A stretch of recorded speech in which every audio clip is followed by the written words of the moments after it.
सत्संगत जी, प्यार से कहना धन निरंकार जी। समागम के बाद जहाँ ये पहला टूर रूप अब आज ही से शुरू हुआ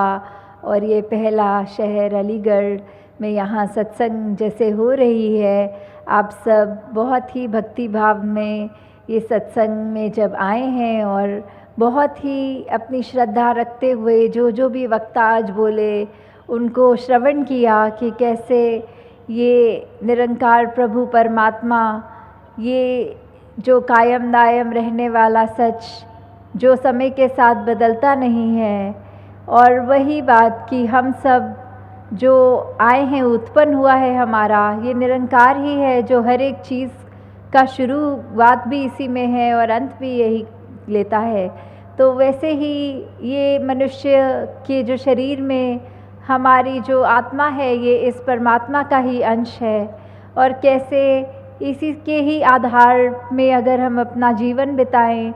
तो वो ही जीवन हमारे लिए एक बहुत ही हमारे अच्छाई के लिए हमारे साथ आगे बढ़ेगा। तो जैसे अभी बार बार जिक्र भी हो रहा था कि ये शहर तालों के साथ जुड़ा हुआ है, क्योंकि यहाँ के बहुत ही मशहूर हैं ताले। तो कैसे कोई महात्मा ने भाव रखा कि हर ताले की चाबी की बात होती है, और कोई महात्मा ने ये भाव रखे कि ये मन में अगर ताला लग जाए तो फिर जो भी गलत भाव होते हैं ये मन में ही वो घुस ही ना सकें। तो वैसे ही दासी के भी जहन में आया कि अगर ये निरंकार जो है वो हर ताले की चाबी है, हर समस्या का हल है, कि कैसे हम अगर किसी भी चीज़ में पढ़ें, अगर हम ये मान के चलें कि आज के युग में अगर दुनिया में देखें तो ज़ंजीरें बहुत हैं और ये ज़ंजीरों पे अपने अपने रंग के ताले लगे हैं, कहीं पे जात पात के ताले लगे हैं, कहीं पे और ऐसे जो जकड़ के एक अपने आप को हमने बांध लिया है। हम हर एक में ये परमात्मा नहीं देख पा रहे, हम हर एक को अपने आप से नीचा देख रहे हैं। तो ऐसे जो भी द्वेष भाव हमारे अंदर आ रहा है, ये ज़ंजीरों के तालों को अगर ये ब्रह्म ज्ञान रूपी चाबी से हमने खोल दिया, अपने आप को, अपनी रूह को आज़ाद कर दिया, तो दातार उस तरह भी सभी पे कृपा करे कि जैसे ये शहर का नाम भी अलीगढ़ है, तो ये जो अली का जो गढ़ है वैसे ही हमारा मन बन जाए, जिसमें ये परमपिता परमात्मा, ये अली मौला, ये गॉड, ये इस तरह बस जाए, निरंकार पल पल हमारी ज़िंदगी में इस तरह शामिल हो कि फिर हम एक अपनी जीवन में ऐसी खूबसूरती ला सकें अपने आप के अंदर, और जिसके भी हम संपर्क में आए उनके अंदर। पर शुरुआत हमें जो करनी है वो अपने अंदर से ही करनी है कि कैसे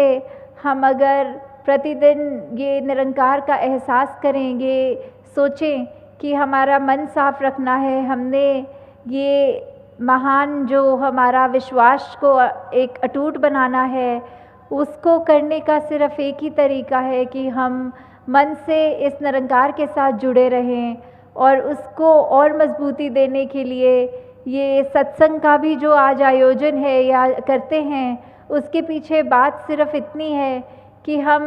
ये एहसास कर पाएंगे, हम अपने लिए, अपने समाज के लिए, ये